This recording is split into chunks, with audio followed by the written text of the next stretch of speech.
Hi, I'm Dr. Victoria Staiman, urologist at Chesapeake Urology Associates, here to talk to you about the procedure mid-urethral sling for stress urinary incontinence in women and what you need to know prior to your minimally invasive surgery.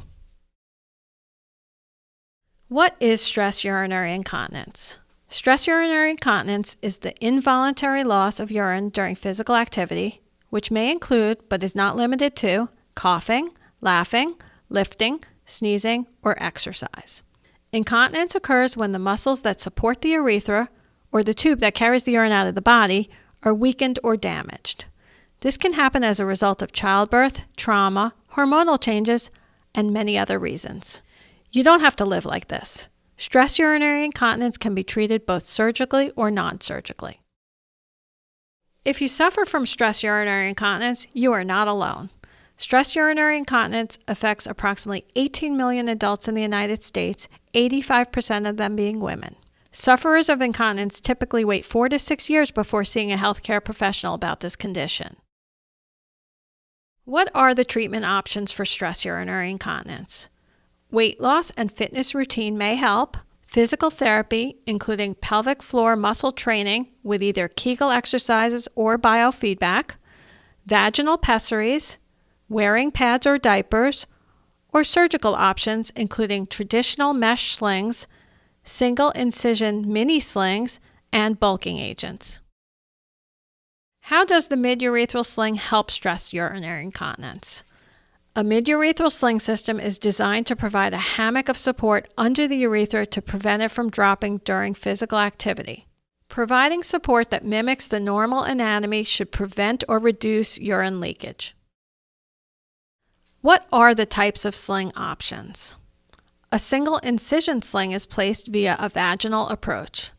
Prepubic, from in front of the pubic bone, or retropubic, from behind the pubic bone, is also possible.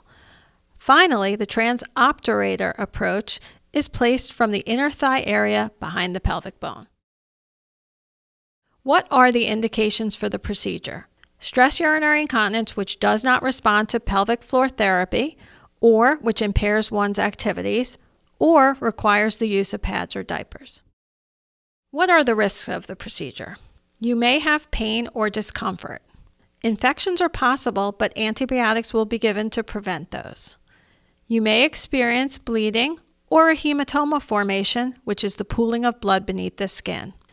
Urinary retention, which is the inability to urinate, or new onset urgency is possible. Persistent leakage of urine or recurrence of leakage in the future is also possible. Other less common risks are mesh erosion, which is the presence of mesh material within the organs surrounding the vagina or in the vagina, damage to the urinary tract or a fistula formation, which is a passage that develops between organs, is usually repaired by surgery. Nerve damage or pain with intercourse are less likely. How will the procedure be performed? Your minimally invasive sling procedure is estimated to take about 30 to 45 minutes. Your doctor will determine the type of anesthesia you will have during the procedure. Once the anesthesia takes effect, your doctor will begin the procedure. A small incision will be made in the vaginal area. Next, the synthetic mesh is placed to create a sling of support beneath the urethra. When your doctor is satisfied with the position of the mesh, he or she will close and bandage the small incisions. Because the procedure may be done under anesthesia, you may need to fast starting the night before the procedure. Certain medications, such as blood thinners, may need to be held several days before the procedure. A preoperative exam, including blood work and an electrocardiogram, is usually required and will need to be done by your primary care physician. You will need a ride home from the procedure and a responsible adult available for the first night after the procedure. Your doctor will tell you if you require anesthesia or whether this can be done under local. Where is the procedure performed? The procedure will be performed in the Chesapeake Urology Summit Ambulatory Surgery Center.